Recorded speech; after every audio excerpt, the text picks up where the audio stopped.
कोकिला देवी निवास ये शहर के सबसे महंगे हिस्से में स्थित एक ऐसा बंगला था जहां की हवा में भी रुतबे की खुशबू थी। इस निवास की बड़ी बहू प्रियंका ने यहाँ के हर नियम को हाई क्लास स्टेटस से बांध रखा था। आज इसी घर की दहलीज पर सुरेखा ने कदम रखा, जिसके लिए जीवन का असली आनंद मिट्टी, मेहनत और ताजगी में था। शादी के बाद सुरेखा इस आलीशान घर में प्रवेश करती है। हॉल में प्रवेश करते ही सुरेखा आंखें फाड़कर देखती है। सुरेखा ने कभी इतना बड़ा घर नहीं देखा था। वहीं दूसरी ओर सुरेखा की जेठानी प्रियंका उपेक्षा भरी नजरों से उसे देखती है। अंकित जी, क्या ये सच में एक घर है? अपन को तो लगता है जैसे मैं किसी पुरानी ऐतिहासिक फिल्म के सेट पर आ गई हूँ। अपन ने तो अपनी पूरी जिंदगी में ऐसा घर कभी नहीं देखा। आपको पता है, हमारे गांव में तो इतना बड़ा पंचायत घर भी नहीं होता। हर चीज में इतनी चमक है कि आंखें चौंधिया रही हैं। अपन को तो विश्वास ही नहीं हो रहा है कि अब से अपन इतने बड़े से घर में रहेगी। देवरानी जी, ये एक निवास है, गांव की चौपाल नहीं। ये कोकिला देवी निवास है, जहाँ की हर बात में क्लासी और परिष्कृत होना चाहिए। आप जो भाषा इस्तेमाल कर रही हैं, वो हमारे सोशलाइट सर्कल के बिल्कुल अनुसार नहीं है। आपको अपनी बोली और अपना व्यवहार दोनों अपग्रेड करना होगा। आपको पहले इस घर में रहने के लायक बनना होगा, वरना लोग क्या कहेंगे? माफ करना जेठानी जी, हम तो ठहरे गांव के सीधे सादे लोग। हम क्लास का मतलब नहीं जानते, पर संस्कार का मतलब जरूर समझते हैं। हम इस घर की मर्यादा भंग नहीं करेंगे, ये हमारा वादा है। बस अगर मुझसे कभी अनजाने में कोई भूल जो जाए तो एक बार मुझे अपनी छोटी बहन समझकर माफ कर दीजिएगा।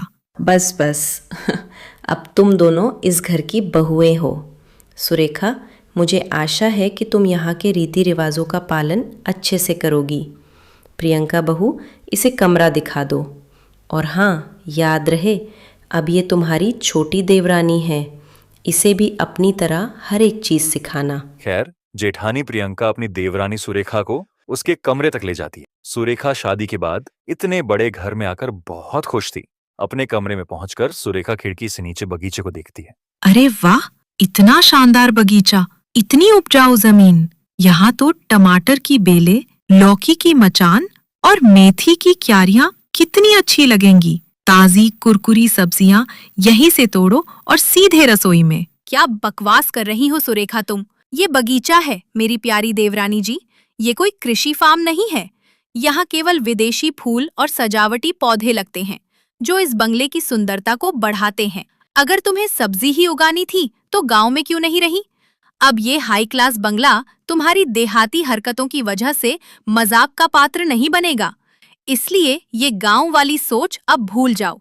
यहाँ रहना है तो यहाँ के नियम और कानून तुम्हें मानने होंगे। जेठानी जी, माफ करना, मैं बस ये सोच रही थी कि जो चीज हमें स्वस्थ रखती है, जो हमें जीवन देती है, वो सुंदरता से ज्यादा जरूरी है। खैर, प्रियंका नाराज होकर बाहर चली जाती है और अगले दिन रसोई में घर का नौकर धर्म भैया सब्जियों की टोकरी लाते हैं। सुरेखा सब्जियों को छूकर देखती है। धर्म भैया, ये सब्जियां तो मुरझाई हुई हैं। देखो, ये गोभी किनारे से पीली पड़ रही है और बैंगन पर ये अजीब से धब्बे हैं। क्या शहर में सब्जियां इतनी पुरानी होकर मिलती हैं?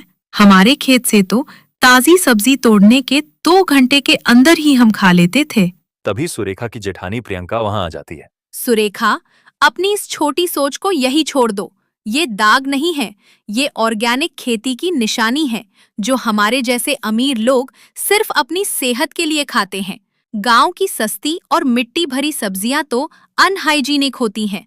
तुम जैसी गांव से आई लड़की को पोषक तत्वों और शुद्धता का फर्क कैसे समझ आएगा? गांव की गंवार लड़की से भला उम्मीद भी क्या किया जा सकता है? जेठानी जी, खेती में मेरा जन्म हुआ है। किसान जो उगाता है वो हमेशा शुद्ध होता है। असली अशुद्धता उस भोजन में नहीं होती जिसे मेहनत से उगाया जाता है, बल्कि उन तानों में होती है जो आप बिना मेहनत किए हमें देती हैं। आपने शायद बचपन से ही ऐसी ही दाग वाली सब्जियां, मेरा मतलब है बासी सब्जियां खाई होंगी, इसीलिए आपको इनकी आदत पड़ गई है। बहुत जबान चलने लगी है तुम्हारी। अरे, तुमको आए हुए अभी 24 घंटे भी नहीं हुए हैं और तुमने आते ही अपना रंग दिखा दिया। मैं अभी सासू माँ से तुम्हारी शिकायत करती हूँ, फिर तुम्हें समझ आएगा। प्रियंका अपमानित महसूस करती है और सीधे कोकिला देवी के पास शिकायत करने जाती है। प्रियंका तेजी से बहुत परेशान होकर कोकिला देवी के कमरे में आती है। मम्मी जी, मैं अब और चुप नहीं रह सकती। आप यहाँ इतनी शांत बैठी हैं और वहाँ रसोई में सुरेखा क्या कर रही है, आपको अंदाजा भी नहीं है। मेरा तो गुस्सा इतना बढ़ा हुआ है कि क्या बताऊं।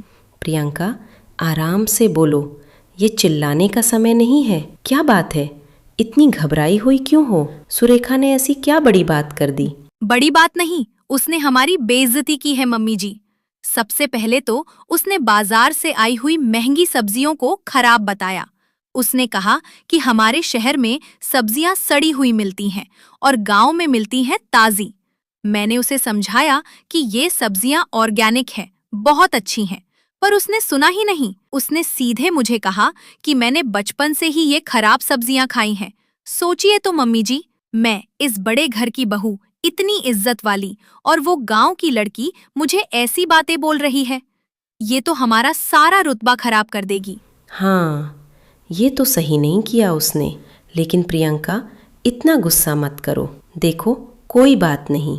आप कह रही हैं कोई बात नहीं? हाँ, वो अभी अभी गांव से आई है, इसलिए उसे ताज़ी सब्जियों की बहुत आदत है। उसे ये शहर का तरीका समझ नहीं आ रहा है। उसे थोड़ा समय लगेगा इस घर के हिसाब से ढलने में। पर ये अपनी हरकतों से सबका मजाक बनवाएगी। चिंता मत करो, मुझे पता है कि वो खेतों की ताज़ी सब्जी खाने की आदत की वजह से ऐसा कर रही है। तुम ज़्यादा मत सोचो और इस बात को यहीं ख़त्म करो। धीरे धीरे वो यहाँ के माहौल में ढल जाएगी और उसे भी हमारी तरह जो सब्जियाँ मिलेंगी उन्हें खाने की आदत पड़ जाएगी। इस घर में सबको हमारे नियमों के हिसाब से चलना पड़ता है। अब तुम जाओ और अपने काम देखो।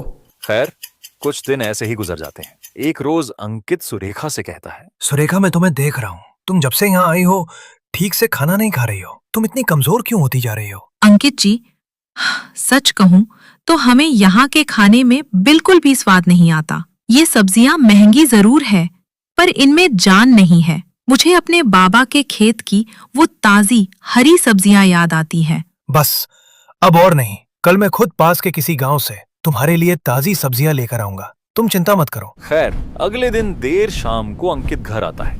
अंकित, आज तुम्हें घर आने में इतनी देरी कैसे हो गई? माफ करना माँ, वो मैं सुरेखा के लिए ताजी सब्जी लाने पास के गांव में चला गया था, इसलिए मुझे आने में देर हो गई। आप तो जानती ही हो, उसे बाजार की बासी सब्जी नहीं पसंद। अंकित, तुम्हें ये घर और हमारे बड़े बिजनेस को संभालना है और तुम एक सब्जी के चक्कर में घर देर से आ रहे हो। आज के बाद तुम कभी दूसरी सब्जियां लेने नहीं जाओगे। सॉरी माँ, आगे से ध्यान रखूंगा। लेकिन आज जो सब्जियां लाया हूँ, कम से कम उसे खाने दो। खैर, अंकित सब्जियां लेकर सुरेखा के पास चला जाता है। इस लड़की का ताजी सब्जी खाने का भूत कब उतरेगा? कुछ दिनों तक सुरेखा अंकित की लाई हुई सब्जी खाती है, लेकिन कुछ दिनों में वो खत्म हो जाती है। अरे यार, अब मैं क्या करूं अंकित जी? जो सब्जियां लाए थे वो खत्म हो गई। अब मैं क्या खाऊंगी? मुझे वो बेकार बासी सब्जियां नहीं खानी।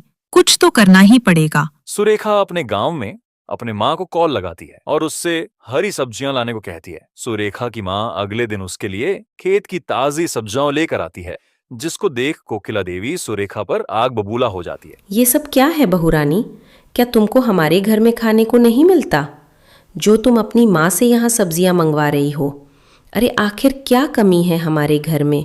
पूरा किचन राशन साग सब्जी से भरा हुआ है, फिर भी तुम ऐसी हरकतें कर रही हो। मुझे माफ कीजिएगा माँ जी, लेकिन मुझे बाजार की सब्जियां पसंद नहीं। मुझे तो गांव की ताजी सब्जियां पसंद है।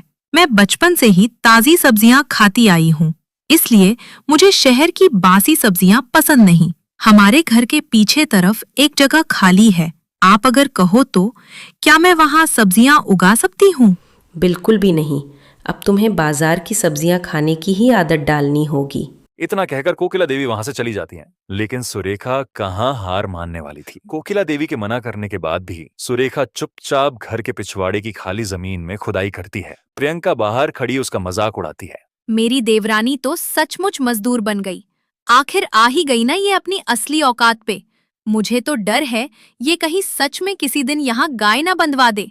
ये हमारी इमेज पूरी तरह बर्बाद कर देगी। सोसाइटी में लोग मजाक उड़ाएंगे, जब उन्हें पता चलेगा कि कोकिला देवी निवास में खेती होती है। जेठानी जी, आप मजाक करती रहिए।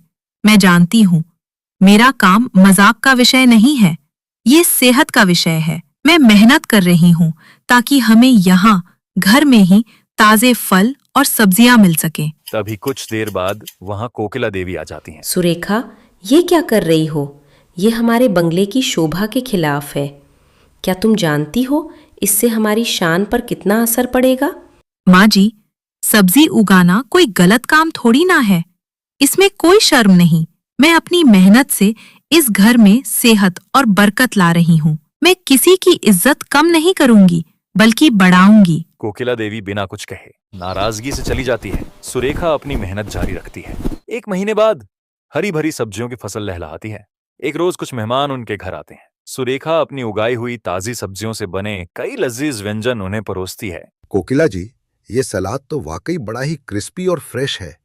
सच में इसकी खुशबू और स्वाद दोनों कमाल के हैं। ये सब्जियां किस फार्म से आती हैं? अगर आप बताएं तो मैं भी वहीं से सब्जियां लेना चाहूंगा। इतनी ताजा क्वालिटी रोज रोज कहाँ मिलती है? ये कोई फार्म नहीं है, ये मेरी छोटी बहू सुरेखा ने अपने हाथों से इसी कोकिला देवी निवास की जमीन पर उगाई हैं। उसने हमारे बंगले को ग्रीन बंगला बना दिया है। हर कोई उसकी मेहनत और इन सब्जियों की ताजगी के बारे में बात करता है। प्रियंका का सिर आत्मबोध से झुक जाता है। सुरेखा, मुझे माफ कर दो। मैंने तुम्हारी मेहनत और तुम्हारी सादगी का मजाक उड़ाया। मैंने समझा कि शान महंगे मेकअप में है, पर असली शान तो तुम्हारी माटी से जुड़े होने में है। अब मैं भी इस किचन गार्डन में तुम्हारा हाथ बटाऊंगी। जरूर जेठानी जी, आइए। इस कहानी से हमें ये सीख मिलती है कि मनुष्य का सच्चा रुतबा उसके बाहरी दिखावे या पैसे से नहीं, बल्कि उसकी मेहनत, उसके हुनर और उसकी सादगी से आता है। मेहनत की कमाई और प्रकृति से जुड़ी चीजें हमेशा दिखावे की चकाचौंध से ज्यादा मूल्यवान होती हैं।